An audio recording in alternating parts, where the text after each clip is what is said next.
2년 전 6월 17일 날 12시 20분경 온타리오주 토론토 키플링역에서 28살 니마 돌만 씨가 버스에 올라 뒷자리 창가 좌석에 앉았습니다. 뒤이어 검정색 티셔츠를 입은 텐진 노부가 버스에 타더니 생면부진 돌만 씨에게 티베딜이냐고 물었고 여성이 그렇다고 답하자 가방에서 라이터 액체 한 병을 꺼내 돌만 씨 셔츠 앞면에 끼워진 뒤 옷에 불을 붙였습니다. 돌만 씨는 얼굴과 목, 팔, 다리 등 전신 60%의 화상을 입고 병원에서 사투를 벌였으나 18일 만에 숨졌습니다. 어제 온주 고등법원에서 모린 포레스텔 판사는 노부가 정신병력이 있었고 당시에도 정신분열증으로 자신의 행동이 옳은지 잘못된 것인지 인식하지 못했다며 형사상 책임이 없다고 판결했습니다. 1급 살인 혐의로 기소됐으나 심신미약으로 무죄를 선고받았습니다. 2014년부터 정신분열증 증상을 보인 노부는 공격 당시엔 인터넷에 유포되고 있는 자신의 노골적인 동영상을 돌만 씨가 가지고 있다는 망상에 사로잡혀 있었던 것으로 알려졌습니다. 이날 간병 아르바이트를 하기 위해 출근하던 중 변을 당한 돌만 씨는 몸에서 불이 나자 버스에서 뛰어내려 도움을 요청했습니다. 당시 그곳엔 50여 명이 있었지만 TTC 직원 2명과 승객 2명만이 구조에 나선 것으로 전해졌습니다. 돌만 씨에게 범행을 저지른 후 도주하다 바로 붙잡힌 노부는 살인미수에서 1급 살인으로 기소된 바 있습니다. 노부의 변호인 측은 이 남성이 많이 아픈 사람이라며 피해자와 유가족 등 모두에게 슬픈 상황이지만 판결은 적절했다고 강조했습니다. 어제 법원 결정에 따라 노부는 온타리오 검토위원회 청문회에 출석하게 되며 시민에게 심각한 위험을 주지 않는다는 확신이 들 때까지 정신병원에 수용될 예정입니다. 유가족은 숨진 돌만은 아픈 사람들을 돕고 돌보는 간호원을 꿈꾸는 성품 착한 아이였다며 피고인의 석방은 우리 가족에게 깊은 공포와 괴로움을 안겨준다고 애통했습니다. 한편 이번 판결이 나자 정신분열 등 정신질환에 대한 조기 지원과 적극적이고 적절한 조치가 필요하다는 목소리가 커지고 있습니다.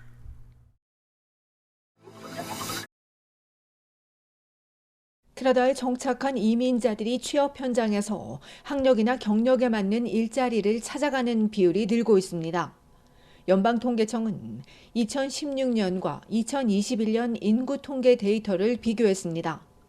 그 결과 대학을 졸업한 최근 이민자 중에서 채용 자격보다 학력과 경력이 더 높은 비율이 2016년 31%에서 2021년엔 27%로 감소했습니다. 이런 학력과 일자리 불일치 비율은 인구 통계 때마다 상승과 감소를 반복했습니다.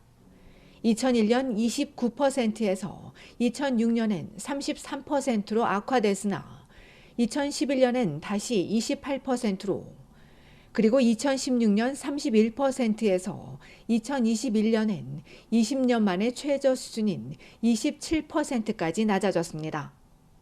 반대로 교육이나 학력 수준에 맞는 직업을 찾는 비율도 2021년엔 44.4%에 달해 높은 수준을 기록했습니다. 이 비율 역시 2001년 48%까지 올랐다가 이후 40에서 43.7%에 머문 바 있습니다. 이처럼 이민자의 학력과 경력에 맞게 직장을 찾아가는 비율이 늘고 있지만 여전히 일자리 찾기는 쉽지 않습니다. 이에 각주 정부에서는 이른바 경력을 연계한 훈련 프로그램, 브리징 프로그램을 제공하고 있습니다.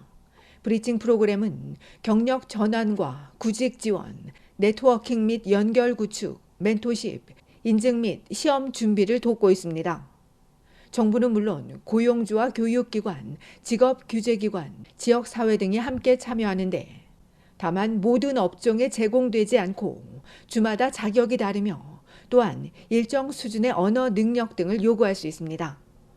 업계 관계자들은 요즘은 온라인이나 지역사회 단체들이 이력서 작성부터 면접 전략까지 취업을 위한 다양한 리소스를 제공하고 있다며 적극 활용할 것을 조언했습니다.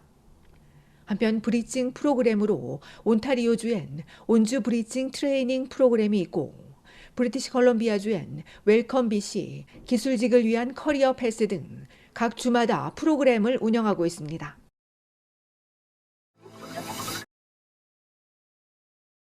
QS의 2025년 세계대학 순위에서 캐나다 대학 3곳이 2년 연속 40위 안에 들었습니다. 전 세계 1,500여 곳을 대상으로 한 평가에서 토론토 대학은 25위를 차지해 지난해보다 하락했으나 지속 가능성 순위에서 세계 1위를, 그리고 캐나다에서도 여전히 1위입니다. 맥길 대학은 지난해보다 한 계단 오른 29위를 기록하며 2022년 이후 처음 30위 안에 들었습니다. 브리티시 컬럼비아 대학은 38위로 지난해보다 4계단 하락했으나 학문적 평판이 높았고 특히 지속 가능성 부문에선 세계 4위를 기록했습니다. 이어 엘버타 대학, 워터루, 웨스턴, 몬트리올, 맥마스터, 오타와, 퀸스 대학 순입니다. 미국의 매사추세츠 공대 MIT가 13년 연속 1위에 올랐고 영국 런던 임페리얼 칼리지와 옥스퍼드대가 2위와 3위입니다. 한국에선 서울대가 지난해 41위에서 31위로 10계단 상승하며 32위로 하락한 일본 도쿄대를 앞질렀습니다. 이어 카이스트와 연세대, 고려대, 포항공대가 100위권에 이름을 올렸습니다. 아시아권에선 싱가포르 국립대가 8위, 중국 베이징대 14위, 싱가포르 난양공대 15위입니다. 한편 토론토 대학은 가장 아름다운 대학 순위에서도 캐나다 1위를 차지했습니다. 이멀스 에듀케이션이 인스타그램과 틱톡 트래픽을 통해 소셜미디어에서 가장 많이 공유된 대학 순위를 매겼는데 다양한 건축 스타일을 자랑하는 토론토대가 글로벌 9위를 기록했습니다. 이어 욕대학과 워터루, 웨스턴 대학이 2위에서 4위, 맥마스터와 브룩 대학도 10위 안에 들었으며 퀘벡주 맥길과 콩코르디아 대학이 5위와 8위, 엘버타 대학 6위, 브리티시 컬럼비아 대학은 9위입니다.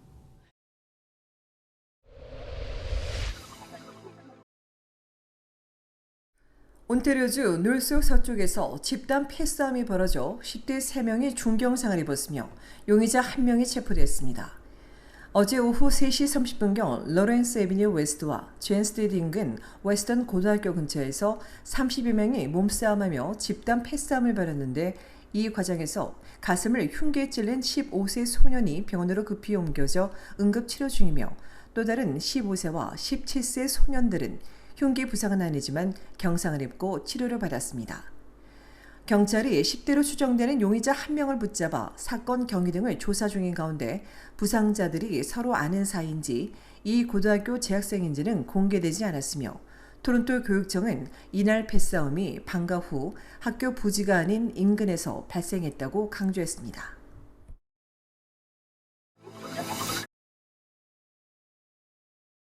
어제 낮 2시 15분경 온타리오주 토론토 스파이다나 인근 가디너 고가도로에서 주행 중인 덤프트럭이 세단과 다른 덤프트럭을 잇따라 들이받는 사고가 났습니다.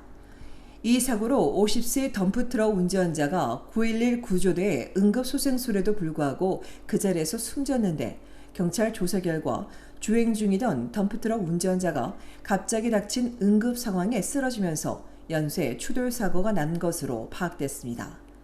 소방당국이 추돌 이후 불이 난 덤프트럭 불길을 빠르게 진압했으나 현장 조사와 수습이 이어지면서 가디너 서쪽 방면 차선이 어제 오후 6시 15분까지 4시간 동안 통제됐으며 이로 인해 사고 현장 주변 도로는 극심한 교통 혼잡을 빚었습니다.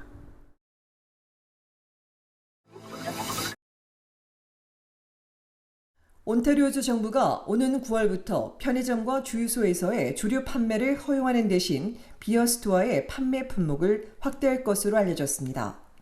앞서 정부는 편의점의 주류 판매를 허용하고 비어스토어에 2억 2,500만 달러의 지원금을 제공한다고 밝혔는데 여기에 더해 기존에 팔던 얼음과 맥주잔, 티셔츠 이외에도 복권과 음식 등 다양한 다른 제품을 팔 수 있도록 판매 품목을 대폭 넓힌 것으로 전해졌으며 아직까지 비어스토어의 복권 판매 시기는 알려지지 않았습니다.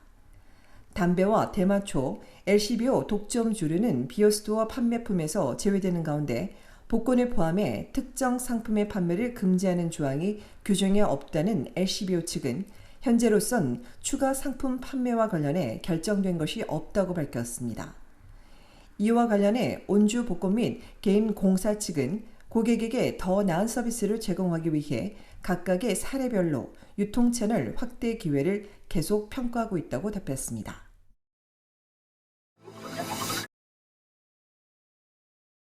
보이스피싱을 당한 평범한 시민이 사기친 일당을 추적한 끝에 잡는 영화 시민 덕키를 온라인에서 만날 수 있습니다.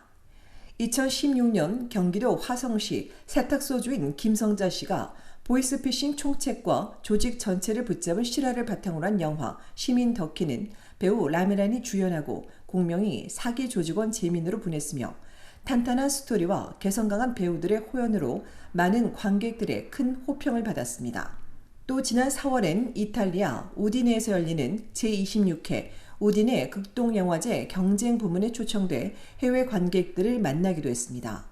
주 캐나다 한국문화원이 한국영화 온라인 상영회를 통해 오는 19일부터 25일까지 상영하며 자세한 내용은 문화원 홈페이지에서 볼 수 있습니다. 문화원은 매월 작품성 높은 한국 영화를 선보여 캐나다 내 한국 영화의 저변을 확대할 계획이라며 이달부턴 영화 온라인 스트리밍 플랫폼 무비블록을 통해 선보인다고 덧붙였습니다.